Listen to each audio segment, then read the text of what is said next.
каже нещо? Мога да кажа, тъкмо тръгна. Чакат ни 8 стени 80 км до хотела.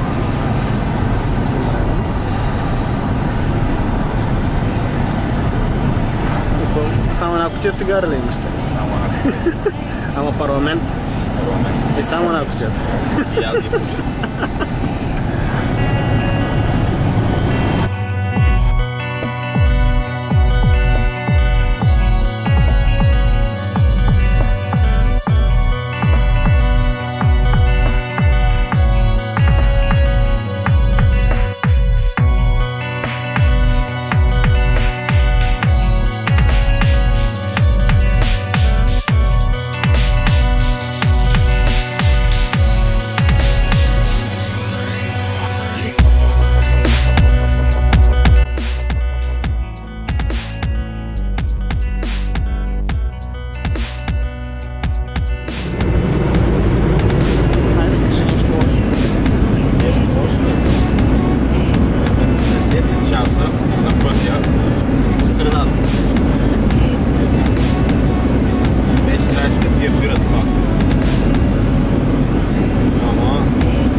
Здравейте!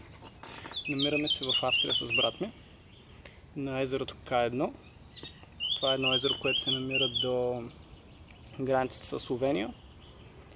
Пристигнахме вчера късно, около 10 вечерта. Спахме в едно хотелче, което беше близко до езерото. И от днес сутринта сме на езерото. Ще бъдем тук следващите 6 вечери. Езерото е много красиво, голямо. Това е един голям гравел пит с няколко островчета вътре. Ние сме на сектор 1. Цяло езерото държи доста големи шарани, доста големи амури и сомове, които се надяваме да не срещаме докато сме тук. Рекорд е около 240 см, така че. Но надяваме се времето да е с нас. До сега е било доста студено. Като цяло рибата все още не е много активна. В момента е началото на май месец. Днес реално е предпоследния ден на април. Но за сега времето е много хубаво. Очаква се, надяваме седмицата да продължи да е топла, за да може и рибата да се активизира. Ние се намираме в по-плитката част на езерото, което се надяваме да бъде в наш плюс. Сега брат ми е с лодката и с сонара търси места. Като цяло в лявата част на езеро на нашия сектор има по-плитки части.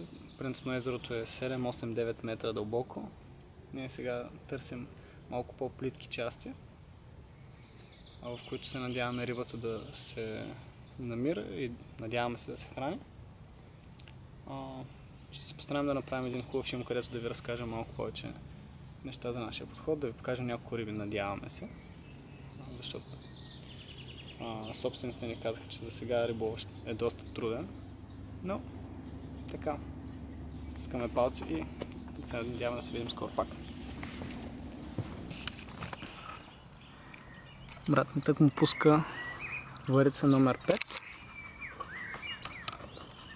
Реално сме позиционирали ето тук, една в близкия край, една тук реално на около 10 метра след нея има едни като дървета, които влизат в водата. Имаме трета, която влиза ето е там. Реално, малко ще вдигна нагоре, за да видите. Реално ето там. Имаме една тук. Реално ще имаме две ето там. Се надяваме да имаме късмет.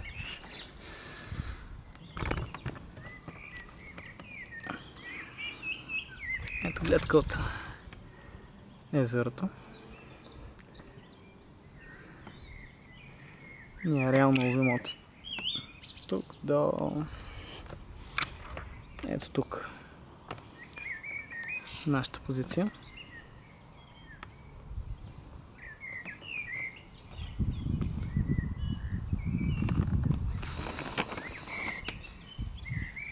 Тук и брат не се появява.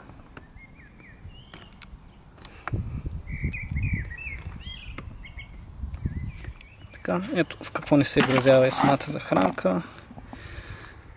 Това е Dynamite Red Ammo.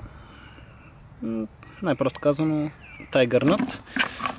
Сложили сме малко семена, малко пелети и сме сложили от течния ликвид към тези топчета. Това е едната захранка, на която ловим. Това е втората.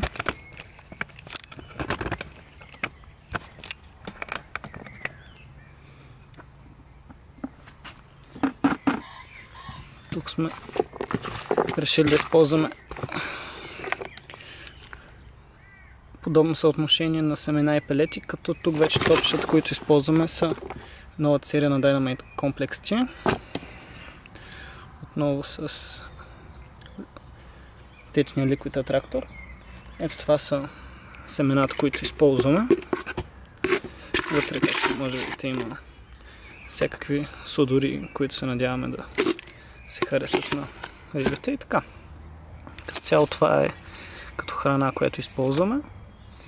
Надяваме се да се харесат на рибите. Ако някога се чуете дали пропускаме футболни срещи, най-вече Шампионска лига.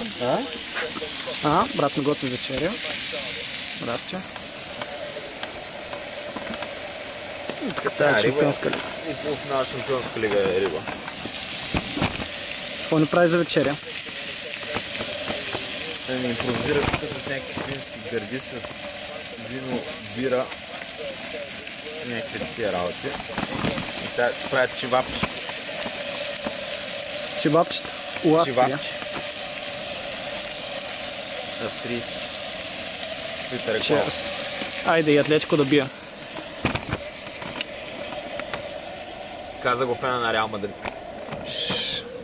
Скайл Барса.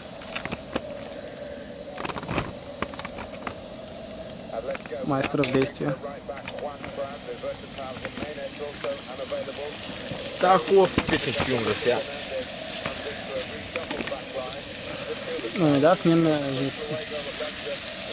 животинското разнообразие. Животинки, патента, мачове, кебапчета. И черноперка. Шарана е мираж. трети ден, трета вечер, шарамен вираж. Както и Сома и Амура. И Лина. Значи перфектно шранджийско време. Но не искат. Не се чува скачане, не се чува нищо.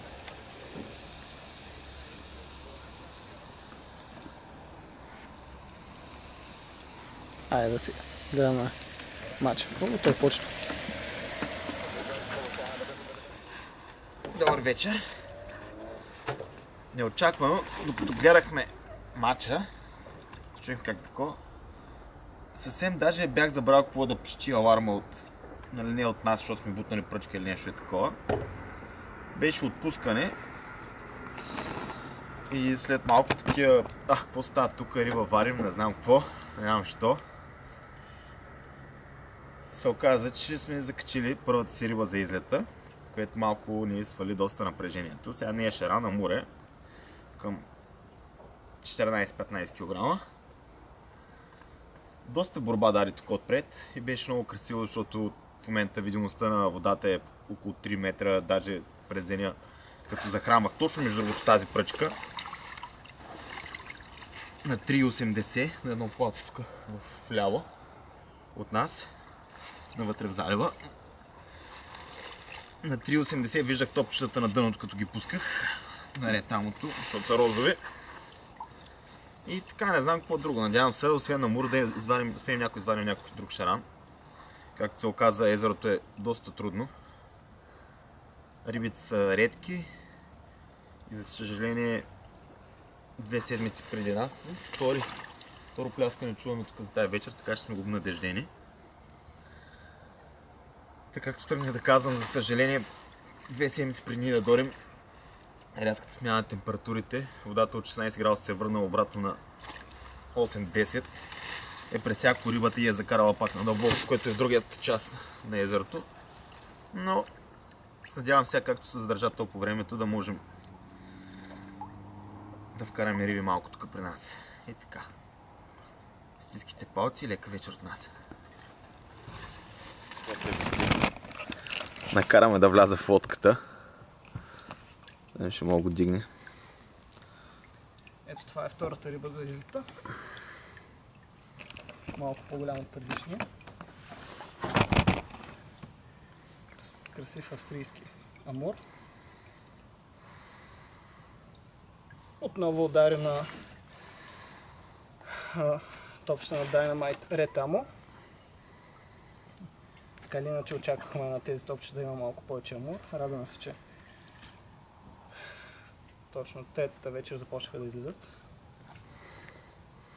И така, надяваме се. Много се радвам, че е точно третата вечер, защото ако беше втората, нямаше не знам какво щяхме да правим. Да. Или ако беше първата. Не дай се Боже още първата вечер да фанем риба, направо ще да е ужас. Имах предвид, че пред факта, че първите 2 вечери не бяхме хванали нищо.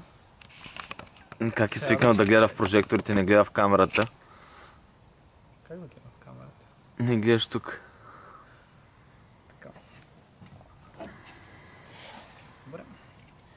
Еми, освен да направиш няколко снимки и да влизаш с лодката. Кой какво може? Ако искаш, мога и аз да вляза. Но дали ще излизаш е въпрос? Въпросът е дали ще изляза. От коя страна на езерото ще изляза? От другата на мен ми е по-добре. Айде, да се надявам следващата риба вече да е шаран. Надявай се. Айде.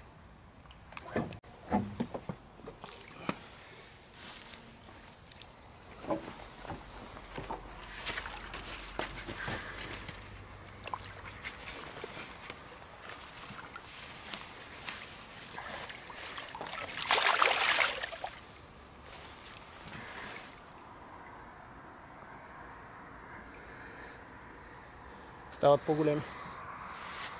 Кое става по-големо? Този беше към...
Здравейте! Вече се намираме в ден 4 на езерото К1 в Австрия.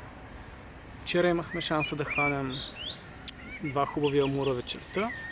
Единия удари 15 минути след началото на Шампионска лига и около 10-10-5 изкарахме първия амур, който беше около 14-15 кг. После в около 12 часа вечерта излезе втория, той беше може би с около 2-3 кг по-голям. Излязаха на Red Amo Tiger топчета на Dynamite с поп-ъп. Единият поп-ъп беше на Richward, Rest in Peace. Какво да ви кажа, днес времето е малко по-студено. Вчера беше много хубаво топло време, днес дори малко поваля. Така, надяваме се по-късно отново да се развижат рибите. Надяваме се да имаме вече удари на шаран. И сега ще ви покажа горе-долу откъде излязаха и рибите.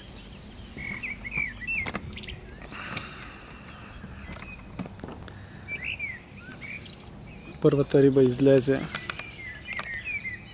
ето в този участък пред първия понтон, ето тук.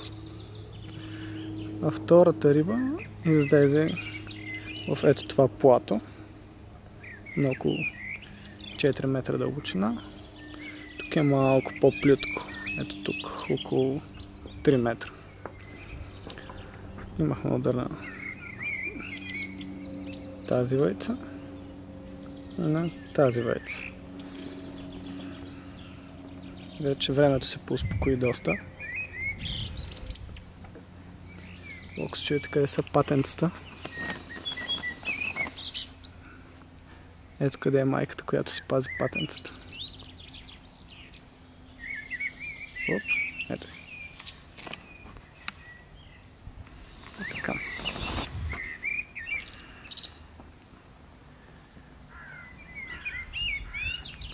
Красиво езеро. Доста дълбоко и чисто.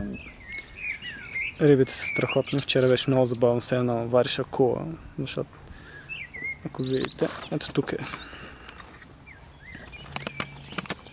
Може да се забележи, не знам дали се забелязва, едно колче има паднало ето тук, което е на около 3 метра дълбочина. Така.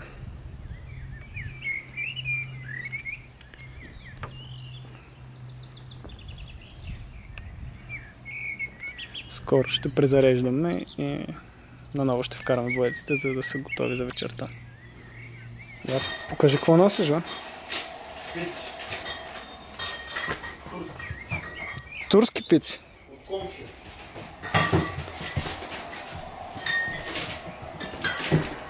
Явно, ако турши...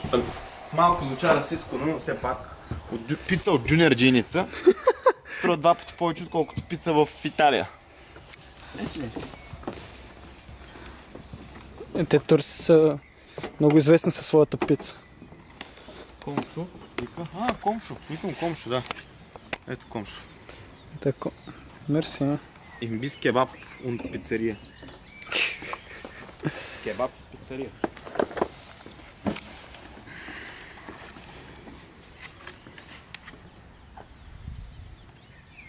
Найс. Капричоза с аншоа. Иначе са сложили и тако.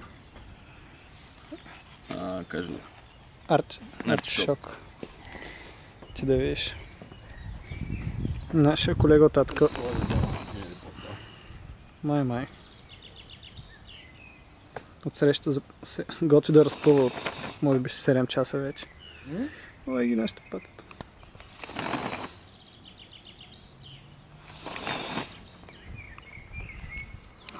Виждаме се. За жал се виждаш. Жал се вижда. Така. Трета риба от излета. Отново вечерта, така че не можахме да видим много от битката с нея, но влязахме с лодката да изкараме, защото за малката вкара въртата във водата. Един голям, но доста лек между другото, амур. Не е толкова голям. Сега го виждам вече. Да. По-късичък е от другите. По-късичък е, да. Иначе е депохранен. Да.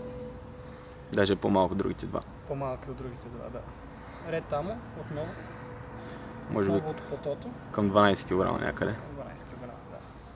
Аз като го държа. Хайде да направим малко снимки и да захраним пак. Ейде.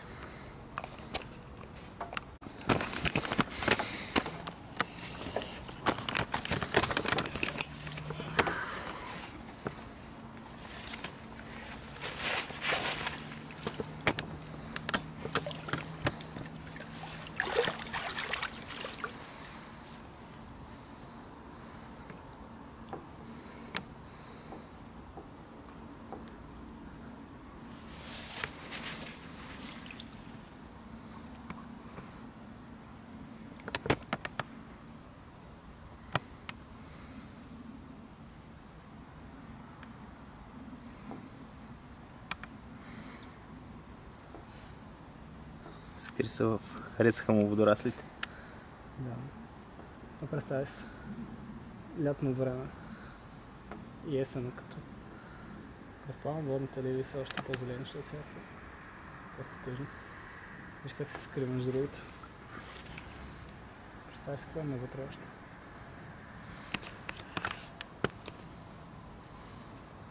Айде време да презареждаме.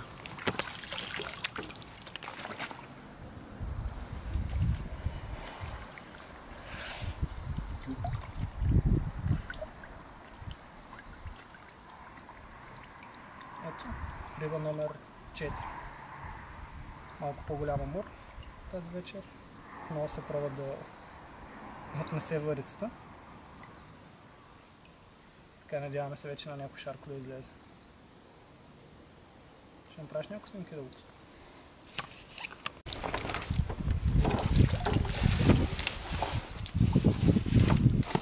Знаеш, че се изключиш водата. От той дървеното изгнилото.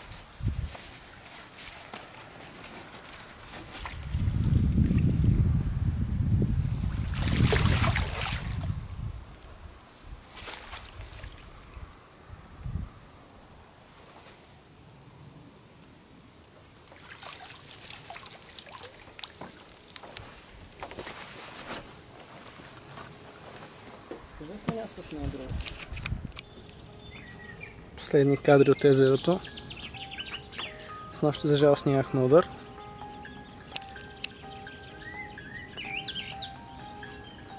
Явно шараните са в тази част на езерото, още защото вчера са имали единия колега тук отстрани.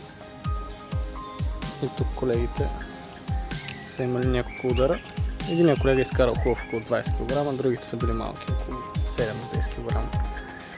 Жалост ние се разделяме с езерото с 4 амура между 12 и 16 кг. Времето беше страхотно, но нямахме късмет с седмиците преди нашия излет. Времето е било много студено, реално е преобърнало водата навсякъде и е свалил температурата с около 5-6 градуса на водата, което е пресякло рибата. И спрямо момчетата, които ловят тук, ни казаха, че последните 3 седмици са много слаби. Човекът преди нас е изкарал един амур за цяла седмица. Така, езерото с големите шарани. Се надявам някой слънчев ден отново да се върна. Така, това е от нас. До нови срещи!